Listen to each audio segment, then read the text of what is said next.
4 दिनों तक लगातार चलने वाला महापर्व छठ पारंपरिक तरीका से तो कार्तिक मास के कृष्ण पक्ष की चौथ को नहा खाई से शुरू की जाती है। लेकिन ये जो छठ वाला माहौल है, ये जो छठ वाला वाइब होता है ना, किसी बिहारी से पूछिए। कई महीना पहले से ही जब कहीं दूर से भी शारदा सिन्हा जी की छठ गीत की जो आवाज सुनाई देती है, तभी से ही उसके मन में, उसके अंतर मन में इसकी जो वाइब है, इसका जो माहौल है, वो बस जाता है। हालांकि नहा खाई के दूसरे दिन पंचमी को खरना, षष्ठी को सांझ अर्घ और सप्तमी तिथि को भोर का अर्घ के साथ इस महापर्व की समाप्ति या फिर पारण किया जाता है। इस व्रत की सबसे खास विशेषता यह है कि व्रती के साथ साथ छोटे बड़े, अमीर गरीब, हिंदू मुस्लिम सभी जाति के लोग मिलकर इसे मनाते हैं। राम अगर घाट बनाता है तो रहीम केला का पत्ता लाकर सजाता भी है। मुन्नी यदि गोबर से घाट निपती है तो सलमा ठेकुआ बनाने में भी मदद करती है। हालांकि है तो यह बिहार का लोक पर्व, जो कि बिहार,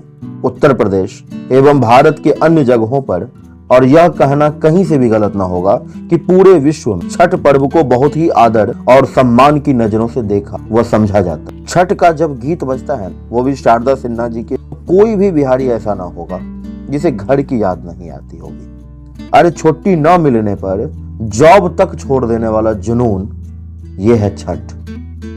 क्या है ना कि छठ पर्व नहीं, इमोशन है, ठेकुआ का स्वाद।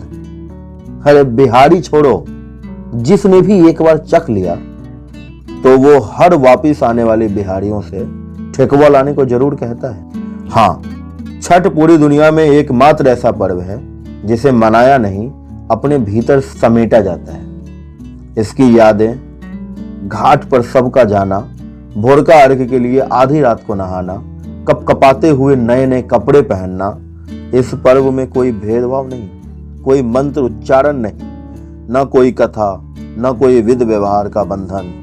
प्रकृति की पूजा हर्ष एवं उल्लास के साथ किया जाता है, जिसमें सूरज के डूबते रूप को भी उसी आदर के साथ पूजा जाता है जो सम्मान उगते हुए सूरज को दी जाती है। नदी किनारे घाट बनाकर सूरज की पूजा करना, इसका खास महत्व है।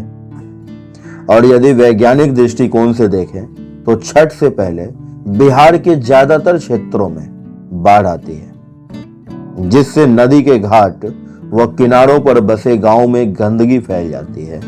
और छठ का घाट बनाना, इसकी पवित्रता, नदी की सफाई, नदी के आसपास के घाटों की सफाई और सबको मिलकर जो साफ करने का जो ये माहौल बनता है ना, छठ का यही उद्देश्य है। तो जानकारी कैसी लगी कृपया कर आप लोग कमेंट करके बताएं। धन्यवाद। जय छठी मैया।